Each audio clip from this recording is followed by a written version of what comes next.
Saya diam-diam melahirkan anak perempuan dari CEO 5 tahun kemudian. CEO itu secara tak terduga bertemu dengan putri saya. Hari itu anak saya sedang diculik oleh manusia pembawa tepat. Pada saat itu CEO melintas dan melihat kejadian tersebut. Dia segera turun dari mobil, melakukan pukulan keras yang membuat penculik terjatuh. Penculik yang melihat situasi berbahaya langsung melarikan diri. CEO berhasil menyelamatkan putri saya. Dia memeluknya erat dan memanggilnya papa. Dia mengatakan ibunya pernah mengatakan padanya bahwa jika dia berada dalam bahaya, papa superhero akan datang untuk menyelamatkannya. Namun CEO tidak menganggap serius hal itu. Dia hanya menganggapnya sebagai omongan seorang gadis kecil. Namun dia tidak menyangka anak kecil yang imut itu adalah putrinya sendiri. Ternyata 5 tahun yang lalu CEO mengalami kecelakaan mobil dan kehilangan penglihatan. Di saat terburuk dalam hidupnya, saya menjadi perawatnya, juga menjadi satu-satunya orang yang bisa dia andalkan. Kami perlahan jatuh cinta. Dia memberi saya kalung pasangan sebagai simbol dan berjanji ketika matanya sembuh, dia akan menikahi saya. Hari itu saya menyerahkan diri padanya. Saya pikir saya telah mendapatkan kebahagiaan. Namun sampai CEO yang sudah bertunangan datang menemui saya. Saya terkejut. Ternyata CEO sudah punya tunangan untuk memaksa saya pergi. Dia bahkan dengan kejam membuat ayah saya menjadi cacat. Demi melindungi keluarga saya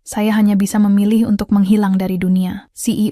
Ketika CEO dengan penuh kegembiraan membuka pembalut mata dan bersiap melamar saya. Namun dia hanya menemukan sebuah catatan yang saya tinggalkan. Kata-kata yang tidak berperasaan itu langsung membuatnya terjatuh dari surga ke neraka. Dia tidak mengerti. Kemarin kami masih berjanji untuk hidup bersama selamanya. Kenapa hari ini saya tiba-tiba menghilang? Untuk mendapatkan jawaban, CEO selama 5 tahun telah mengirim orang untuk mencari saya, namun tidak pernah menemukan saya. Hingga pada suatu hari saya keluar untuk bertemu klien dan ditipu untuk meminum bir yang sudah diberi obat. Saat saya hampir kehilangan kebersihan diri, saya memukul kepala seorang pria tua dengan keras, mengambil kesempatan untuk melarikan diri dari ruangan. Namun saat itu obat mulai bekerja. Kesadaran saya mulai memudar. Saat saya hampir pingsan, saya samar-samar melihat sosok CEO. Saya kira itu hanya ilusi. Saya langsung memanggil namanya. Padahal CEO tidak tahu seperti apa wajah pacarnya. Namun suara saya terdengar seperti wanita yang sudah lama dia cari. Saat dia ingin bertanya lebih lanjut, saya sudah pingsan. Dia hanya bisa menggendong saya dan membawa saya pulang. Sekretaris langsung mengenali saya sebagai asisten baru CEO. Keesokan harinya, saya penasaran dan berbicara dengan rekan kerja tentang seperti apa sebenarnya CEO itu. Ketika saya mendengar nama yang familiar lagi, saya terkejut.